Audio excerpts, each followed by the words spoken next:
Hi everyone, welcome back to another episode of Journey to Purpose. This week I have the wonderful Chezel Alves. She is a confidence and trauma coach for young girls and their families. Chezel, thank you so much for being here. Welcome. Yeah, no, thank you for having me. It's a great honor. First really easy question is, where in the world are you? South Africa, Nice. Durban. A lot of people know Cape Town, but I'm on the other side of the continent. I have been to Durban 20 years ago. It was great. That I remember just before we went to the Drakensberg. So it's Port Elizabeth, Durban, Drakensberg, went through there, went up to Joburg, Pretoria. It was amazing. Love the country. One day I shall come back, I hope. Yeah, I'm literally on the route. So like if you're ever going up to Joburg. Another big hour, I can just stop in for a cup of tea. Perfect. Right. So what you do is very specific. How did you get into it? So growing up and my life in general, I lost my mum when I was 5. And so from there, my grandmother took myself and my brother on. And it was a very hard upbringing. And what led me to become the coach that I am today is because of the things that I've gone through and realizing that it's actually also generational patterns that was actually led on from past experiences. Like my mother was in 2 very abusive relationships, one being very physical and another one being very mental. And mentally and emotionally abusive. And I realized that my 2 past relationships were exactly like that. And then also to like jump back a little bit as well. I have been raped 3 times by 3 different men, 3 different places. Literally wrong place, wrong time is it's quite, the honest thing there. And in that period, I found my first boyfriend. He was drugs, alcohol, physically abusive as well. And of course, left him for a knight in shining armor, not realizing that he was actually, the next guy was actually emotionally and like wicked with the tongue. But of course, when you're so like in love, you got those little blinkers on. And it's just reflecting back on all that, how my voice never felt like I was being heard, or in the sense of that I didn't want, people to like help me because I didn't know how to ask for help. And also something that I don't care, but I was also molested as a child. So you can see the whole generational thing. And from being such a young age, not being able to speak up to people, to be like, hey, this is happening to me. I don't like it. I don't know what to do about it. How can you help me? And especially losing my mum at 5, living with a grandmother who is so like old-fashioned, strict. It was just such an experience of like, right, how do I help young adults to speak to their families, and how do I help the families to break those generational cycles or curses and help understand what the young ones are going through? So I feel like I've kind of crammed 31 years all the That's a very busy few years. So the generational part is very interesting to me, because I think it's something that people don't always know or aware of, is that the patterns that we repeat are often learned from previous generations, either from the things that they've done to you or the way they behave in general. What really woke you up to the need to sort of look at the holistic generational pattern in the first place for yourself? Yeah, so I have always been a child of God. I've always been a Christian my whole entire life. I did backslide. For those that don't understand the terminology, as I turned away from my faith a little bit for a good couple of years, and always knowing that God was always with me. But I mean, I had to turn away from him to go through what I needed to go through as well, in the period of abusive relationships and being raped and all that, to be able to come back just before COVID, actually, meeting my husband, and unfortunately not being able to get married in the year of COVID. So we got married the next year after that. And it was just a case of like, I need to find something, a source of income that's going to help me become a coach. And within the journey of becoming a coach, realizing how what I was learning was transforming myself, but I was almost coming back to God in a sense of that he's my source, like he's my energy source. He's where I'm able to find the transformation in. And the healing is just where I needed it. Like, yeah, people get healed in churches and stuff, but when you don't know much of anything, and you're studying and you're like, right, okay, this now starts becoming a lot more stronger. So I feel like I diverted off your question. So sorry. No, it's fine. The question really is what brought you into the awareness of the generational trauma, the need to fix it? Yeah. So that's, again, was when I became a coach and I started discovering, like, I wanted to help people that had been through what I'd been through. So I then came as my grandmother's still around. So I spoke to her and I realized when she told me the stories with my mum, having these two very abusive relationships, she died or took her own life in her early 20s. Good. Yeah. So reflecting back on her story and what the way my grandmother explained it, my mother was never happy, emotionally, mentally. She was never a happy child. And I think it's also because my grandmother had it also quite that hard growing up as well. And it's because she didn't know. And so it led on. But early 20s, she took her life because the men were abusive to her. And mental health back then, I don't think people knew how to handle mental health. And particularly in women as well, right? yeah. Especially with just recently learning that my mother's story, she actually got to such a stage where family was not around. My grandmother was miles away and couldn't help her. And nobody in the family that were around her wanted to help her. They took her ex-husband's side of the story, and eventually she just gave up to get to such a low level of energy frequency of, I'm done. I'm done. This world doesn't need me anymore. My children don't need me anymore. Just take your own life. Like, we will never know what a person goes through to get to that level, to take their own life. So I'm so grateful that I've not gone down that path. So whatever my mom handed down onto me in the womb, I thank her for it because it's made me one heck of a strong woman today. Definitely. What role has forgiveness played in this journey? Because, I mean, you have every reason to be very angry at the world.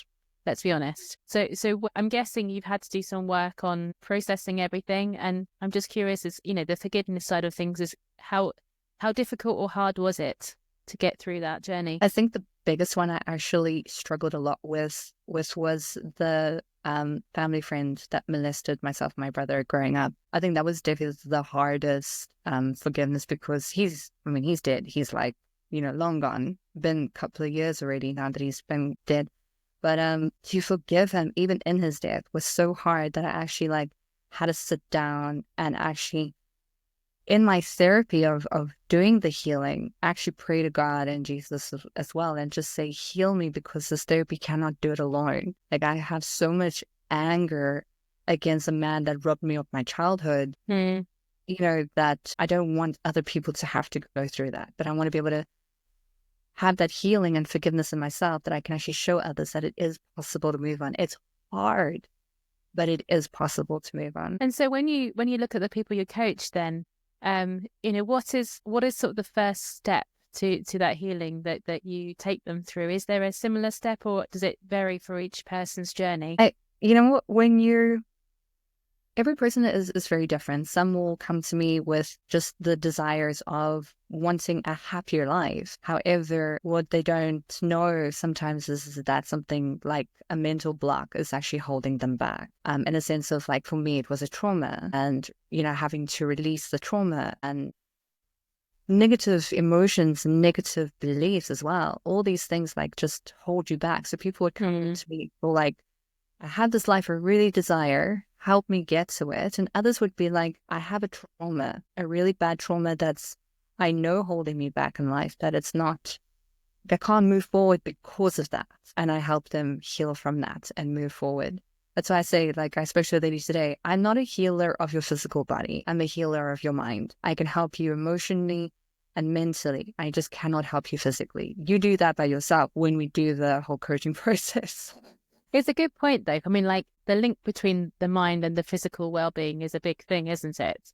And obviously, we all specialize in different things. Do you do anything for yourself for the physical side of things that have helped you move forward as well? I think after doing the therapy called New Self-Image, where we all have, we all have a self-image, but some people might think, no, but mine's great. Others are like, no, it's not. But for me, my self-image was really bad because of what I'd been through.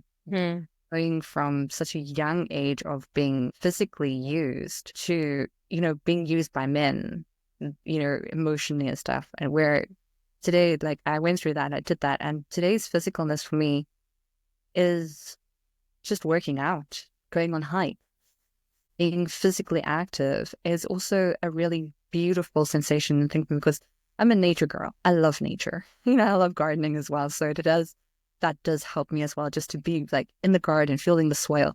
Sometimes I have moments where I'm like, nope, putting on them gloves because I don't really feel like being bitten by something. And that's fair. And again, there's a few more interesting animals in South Africa than there are over here. I had a question just then that came to mind and went away. I'll come back. What was my question? Can be one of those days, isn't it? It's all good. It's all good. Gone completely blank. I know what it was. Taking it a bit more somber again. With victims of rape, it's actually quite common for them to be raped again. It is still weird and quite disturbing statistic. And have you done any work to explore sort of, you said wrong place at wrong time, but were you aware of anything that marked you out in terms of the way you walk, the way you carry yourself? Have you changed anything again as part of this process to make you not be that person anymore? Yeah. The one thing I know for 100% sure that all 3 rape incidents or situations happened in both with my 2 abusive relationships and because I wasn't thinking happy thoughts, I started attracting that. You know what? I'm not going to say I attracted the rape. It's not like that at all. No one does. Yeah. So what happens is the way, and I think, I don't know how many people will take well to this, but when I'm thinking insecurity, unhappiness, and there's a guy that's walking past me that has the vibration energy of thoughts of, I'm looking for somebody who is thinking, who is feeling insecure, unhappy. It's our minds seek each other in the sense of that I'm insecure, I'm looking for the insecurity. And then, of course, what happens from there next? Just, it happens. We don't always have control of that, but so many people are living like that unknowingly, right? Literally, I wasn't happy. I was literally self-insecure. I just wasn't the person I am today, where we can't always control being robbed, being whatever, getting in a car accident. I mean, those things just happen because they happen, or for me, it goes according to God's divine calling, like these things happen because He needs them to happen. Like the one question I always get asked a lot is, why do good things happen to bad good people to good people? Sorry. Yeah. And I always say to them, yeah. So, it's like I say to them, it's always to give God the glory, but it's also to give whoever have been in the experience something to learn, because we always live life in the sense of everybody else is to blame for what is going on. Like, so I'm poor because of this government, whatever the case is. I'm blaming everybody else. And it shouldn't be like that. Take responsibility of your life and you'll see things change so quickly. Yeah, I totally get that. I think there's a couple of things that are really interesting to explore. One is the stuff around frequency. This is something that I've come to do a bit more work on recently as well. And there's definitely something, well, there is science behind it. There's science behind the frequency of people and the frequency of the world around us. And we know from a physics point of view that everything is energy. And so it tracks that we give off certain energies. I think the secret is, like you say, whether you want to call it frequency, energy, vibe, there is a definite palpable difference when you say you're feeling insecure, you are scared of people because you've already had a bad experience. And I think whether it is the frequency, which is quite possible, or just the vibe that you're giving out, which is again a frequency, there is that. It's like prey smells you. That's what it is. You are prey. And there are certain kinds of people who are attuned to prey. If we go back to the basic animal behavior. Yeah. With changing the frequency, I find it really interesting because you can do this for anything in your life, right? Once you realize it exists. But one thing that interests me about you, and you're very open to the sort of what would probably be considered new world ideas. And I grew up in a religious household. They were actually very chilled out and they open to quite a lot of things. But I know plenty of Christians who'd look at this stuff and go, well, that's not very Christian. So how do you find that balance in your personal life? I mean, my argument is it's science actually, but have you had to deal with that kind of, how can you believe this and believe that? Yeah. it's very interesting that, and very, very good question. And thank you for that, actually, because I am doing a talk next weekend, and I'm going to shock some ladies and make a lot of ladies very uncomfortable. So what I've done is I've referred back to the Bible.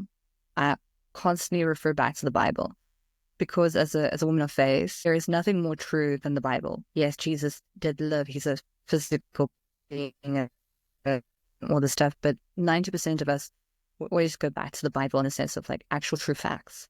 And that's what I do.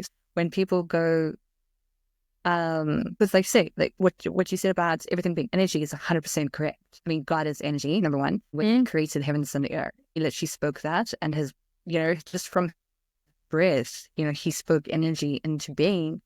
And it's the same like with the way that we speak ourselves. Like if we wake up in the morning and go, oh, I'm tired, like guess what? You're going to be tired for the whole entire day, And so just it's a way of transforming the old minds to understand the new way. Because I think for way too long in the churches, we used to talk like this, I think in the beginning when interesting.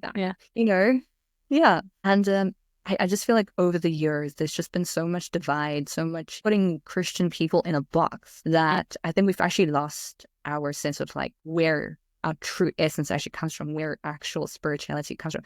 Like people think of healers and disciples and stuff, but that's all they think of. Like, you do you, and I'm just going to survive and be a Christian and just live life. Like, no, we have a reason to be on the earth and be out there and like help people. So I love that. And for me, I think that is the root of Christianity. And I'm not a practicing Christian these days, mainly because I have my own personal issue with the church.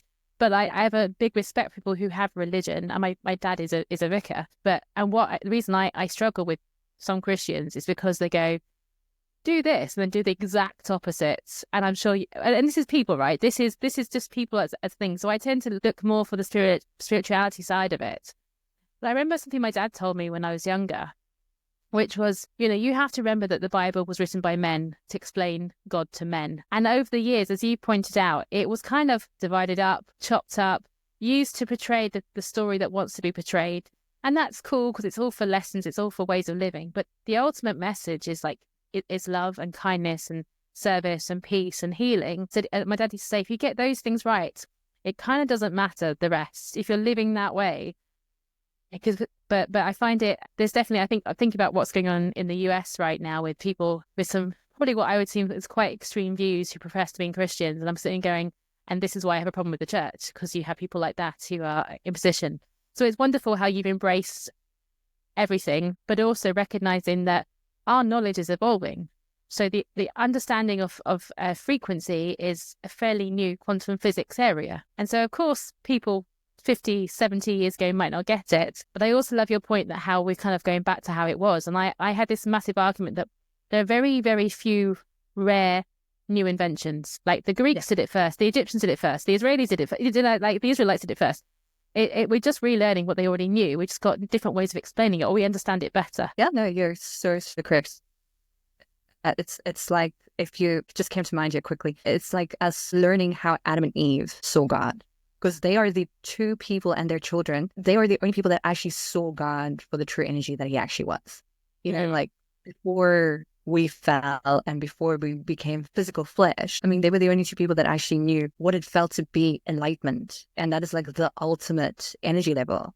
I mean, like Jesus experienced emotions. He was hungry. But I mean, at the end of His life cycle, He became enlightenment. It was like, that's where I want to be. Like, I want to be that. Again, I'm not going to lie. I love to be like Jesus, but that's a heck of a title to carry. So I want to be like Him, but I want to be His disciple. It's fair. I mean, it's good to have dreams and targets and values. It's important, isn't it? Yes. It's really such a blessing to actually be able to share this with people. So that's why it's nice to have a new set of ears on us instead of people going like, what are you talking about? I mean, we're going to get that as well, right? Let's be honest, because there's always going to be people who go, this isn't for me. And that's cool. Not everything is for everybody. But I think what is important to me is that there's a safe space to have these conversations, because I always learn something. I think people, if they want to learn, can also learn something, but not everyone is ready to learn. And that's their loss. Yeah. No, that's why, like I said, next weekend for the ladies' meeting, when I say I'm going to make them super uncomfortable, I am doing an 1 hour talk about how God created us, from energy source to, our words can, help us grow or destroy us. So I almost wish I could come and listen, just to see the reactions as well. And I have to giggle. I'm the youngest one there. I'm the youngest one there, and it's my first talk ever. Oh, congratulations! Thank you. So excited, but a little nervous, but more excited than anything. That's the main thing. Well, when you're passionate about what you're talking about, it's like there's a trick with, like, you might know some of these practices. The chemicals produced for anxiousness and excitement are the same chemicals. So it's just telling yourself, again, what we say to ourselves, tell yourself you're not nervous, you're excited. And then it shifts the perspective mentally. So you're not nervous, you're excited, which you will. So with your coaching practice, and going back to that, so how do you generally work with people? Is it, because you talk about doing the families as well, so do you sort of go, if you want to work with me, we have to do the whole family, or is it something that you can progress to with you? So what I do is that if a parent wants their young adults to coach with me, that's perfect. I'll take them on. If they see the transformation and they want themselves want to join in, then that's great. Of course, I don't do like family packages. I feel like it complicates things way too much. So it's, of course, individual cost. And every person is different, whether you're the child, the mother, the father, the granny, grandpa, whatever the case is. Every person is different. So don't ever think that a coaching program will be the same, because it just isn't. Like, there will be the bones, but I help you create the flesh, for the whole coaching program. And what will work for you will not work for your mum, or what works for mum will not work for the daughter, kind of thing. So every person learns differently. Every person absorbs differently. So like, I'm a very visual and kinesthetic, strong kind of person. I'm not an auditory digital person, which means I don't sit in my head a lot. So whatever comes out, it's because I just let it flow. And there are some times where I go like, I just say that, and it's like, I have this moment when people are like, and I'm like, you know what? I can't help it. I'm so sorry. It's me. It's you in the flow, most likely. So it's probably, the truth without any filters. I do, if I'm doing, so I don't do a lot of family work in my own practice for a number of reasons. But when I first started out, I remember I had this mom come to me because we were about her daughter. Her daughter was actually an adult. And basically it's a difference of opinion. It wasn't a therapy session. Well, it was a different kind of therapy, put it that way. It was more like a family counselling session is what they needed. So I kind of said, look, this isn't what I do, go away. But I find it interesting when you're looking at the family dynamic, because the ability to listen and hear from each perspective. And so I can see how doing it one-on-one rather than as a group gets, a different kind of result. But is there any point where you feel like you need to bring them together to have that hearing and listening moment? Yeah, no, there definitely is. I think the first part of my coach, because I like to divide my coaching program into about like 2 sections. So the first section, I think, where it comes with keeping them separate, because they have to learn a lot of stuff in their own way and uniquely. And I think like once the therapies and techniques start, I think then I like put them together in the sense of that if it's mom and daughter, for example, like you were saying, within whatever the challenge is, I would then bring them together, I would communicate with them as well, because maybe the daughter's saying something that the mum's not quite getting, and the mum's saying something the daughter's not getting. And of course, I literally forgot the word that they call the person. It's not arbitrator, facilitator. Something across one of those. Hey, where you like, where I'm literally helping each of them understand what they're saying, but then also trying to teach them both on what their communication skills are like. So let's say mum's visual, but daughter's very auditory, where she hears things very differently. I would help them see what they're actually trying to communicate. So I would say to the mum, for example, you need to say things this way to help your daughter understand. And I would say to the daughter, you actually need to maybe find a way to visually describe it to your mum, just to help each other like combat. And I think I've never done a full family before, but I think if I were to do that, it would definitely be a whole year's process, only because I think it's a lot of family members. And I think more than 3 would definitely take a whole year. But I think to help a family understand and grow closer together, instead of the way society today is at the age of 18, 19, kick your kids out, let them go live their lives. And some kids just want to leave. Before that, I know I was 17 and a half and I left home. But that was, again, choices, boyfriends, and all that kind of stuff. Where today, I think with my own child, when I do have one, I want to keep them with me until the day that they decide to get married. Where, when you're ready to get married, that's the day you should leave my home. It sounds probably like over nasty, but when you look at it in the Bible, to build generational wealth, build a legacy, to build the family dynamic and values and all these things, but especially more around wealth and generational wealth. You want to keep your kids with you as long as possible, build the relationship, because whatever you leave for them, they need to carry on to the next generation. That's just a way of looking at it, because obviously in other cultures, having multi-generational houses is very common, in fact. I think, and I can't speak for South Africa, but I think in the UK that it's less common, but I believe it's becoming more common, mostly because of finances, again, funny enough, because it is more affordable to build a granny annex and have your parents living there, or so you can be on hand to support better, or in some cases children can't afford to leave, so they are staying into their 30s and 40s. But I think I love the different take you have on it, which is it isn't just about, well, it's kind of about finances, but from a different take of, okay, so how do we build this better? How do we have different conversations? And I do wonder in the future, with the world population increasing, real estate is a premium. We may have to reconsider how we live anyway. So why not take this spin and think about it from a sensible point of view of, okay, so how do we build that generational wealth? How do we change our children's lives? What do we need to do it? So it makes sense. Yeah. I mean, I have a question for you. Let me throw this out at you. Let's just say your parents, right? They pass on, but they've given you, before they pass on, they've given you a home. They've given you a business. They're like part of the family business. They've given you a car. It's not a case of that they've given you. You've kind of built your trust with your family, of course, but in such a way that they've managed to help you start life, not just, okay, I have to save money now to buy a house. I have to save money to buy a car. Whatever all the cases, and I have to go find a job. No, what if your family gave you all of that already whilst they were still alive, so that when they do pass on, you can actually inherit even more and pass it on to your generation and help the next generation go from we were struggling to we have to we grow. I mean, I think that in some ways that's what my parents have tried to do for me. Dad being a vicar, they don't get paid a whole lot of money at all. My mum was a teacher, but what they did do is, we had no point at which we had to leave the home. I left at 18 to go and work in Manchester for a year before I went to university. But then I came back after university and spent a couple of years living there again because of what I was working at. It was down the road, so it made sense. I think my parents have tried to do that in a way in terms of getting us on the property ladder. Again, they couldn't help us out, but they can support the process.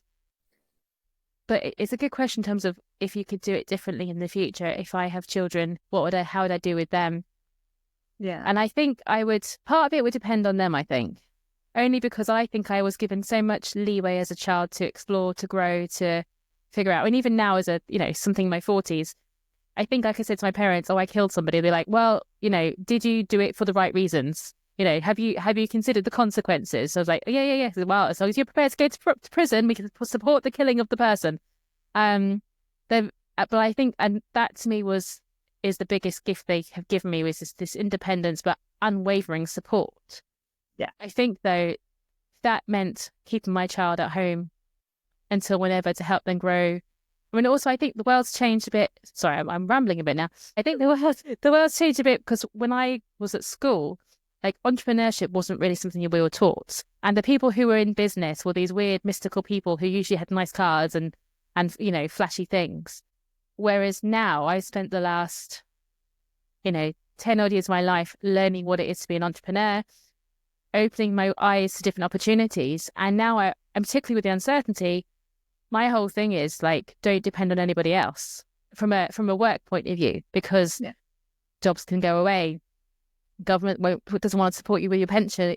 Not that conspiracy theories, but I think there's a real reality check that even from a state pension, I have to wait till I'm 68. So by the time I get there, it could be 70. I can't rely on anybody else.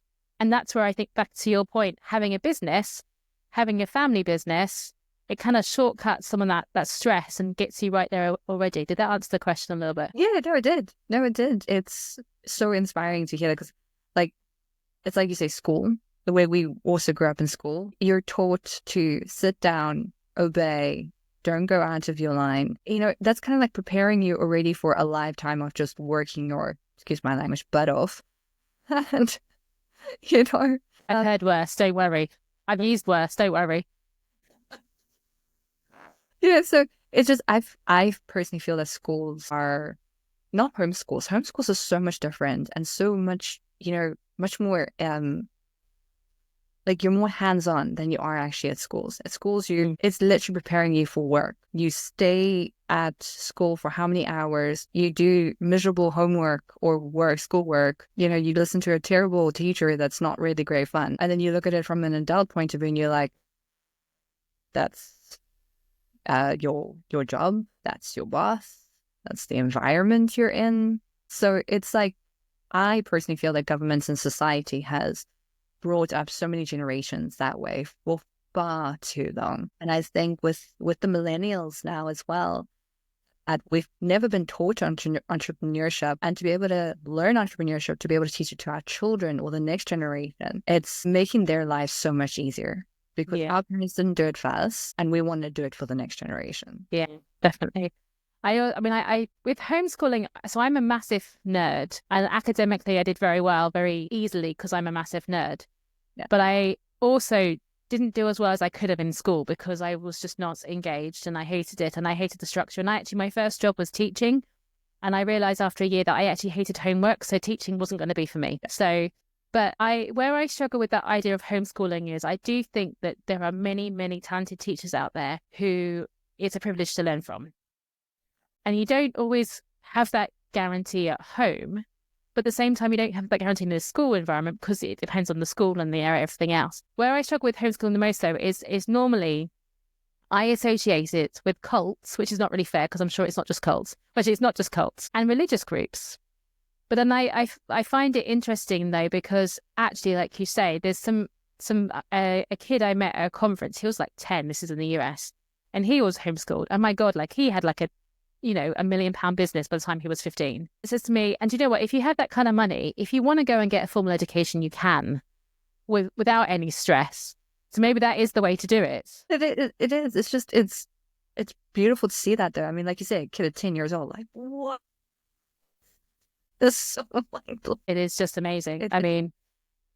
So I think you're onto something. I think, and going back to your original question, I think thinking how to do differently from the generation that comes after us for our own children, I think it's almost a necessity with the uncertainty of the world ahead of us, because we just don't know what's going to happen. And although the system prepares you to go for that 9 to 5, I don't even know the 9 to 5 will be what it is currently in the future. Yeah, no, who knows? Because it's just like reflecting back a little bit. Like we want children to have businesses, even if it is from families onwards. But even if, let's say, for example, let's say the family business is growing, it's thriving, it's doing well. But then you have one of the generations that come in and they're like, I love this. I can still do this for the family, but I want to add something more to it. I want to add the business to it.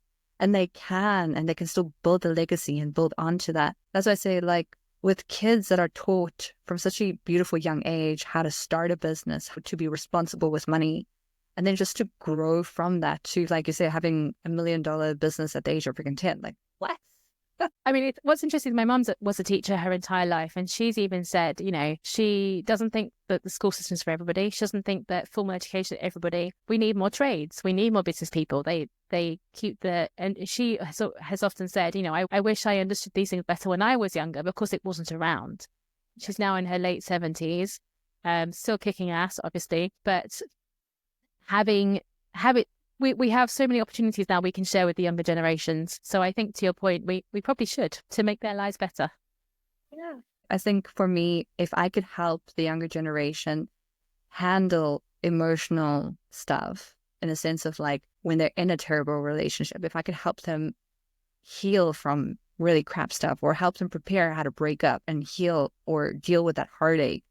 And then like the things we're not taught in school about real life, I will be so happy if I can teach as many children as I can or young adults as I can about the real life emotions and experiences and be like, this is how you can actually overcome them, because I know you've not been taught this in school, but I'm here to help you, like, prepare you for that.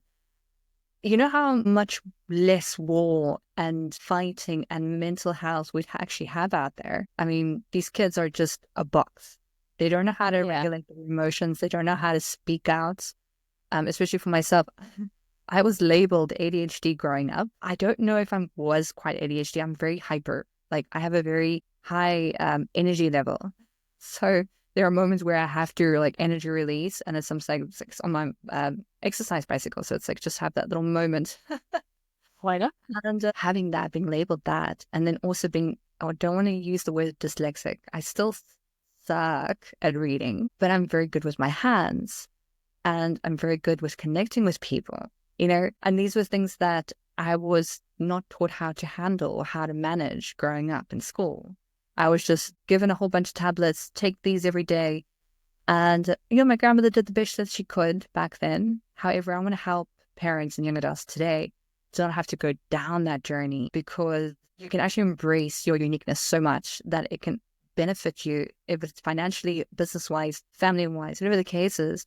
Your children can actually become superstars if you actually know how to. And me. I love that. And on that probably good note to end going, how can people find you if they want to learn more and work with you? So at the moment, I am focusing my attention on Facebook. So you guys can find me at Chezel Alves or Flame Rebirth Coaching. And then I have a Facebook group, which I've literally just gone blank. Oh, I know what it is. I can tell you what it is. I think I've got it. It is it the Flame Rebirth? No, that's your business page. That is my business page, yes. What's your thing? We'll find it and we'll put it in the show notes. It'll be fine. So I also have a podcast that I have started. It's still a baby. It's still very coming out. I only have 2 episodes on it as well. And that's where we also speak about generational wealth and dynamics and all of that, called Raising Generations, Building Legacies. People can find me on Facebook there as well. And till now, where I can find my Facebook group. I'm so I found it. like Generations. That's just Generations Unchained Family. That one. That's it. There we go. It's been a long day. It's all good. That's it. Yeah, it's very perfect. We'll put it all in the show notes. But Chezel, it's been wonderful talking with you. Really, really enjoyed it. Thank you ever so much for your time. And good luck at the weekend. Yes. Or next week. Right. Yeah. And may God bless you, honestly, and may the future produce so much blessings for you. Thank you. You too. Thank you. Good, yeah.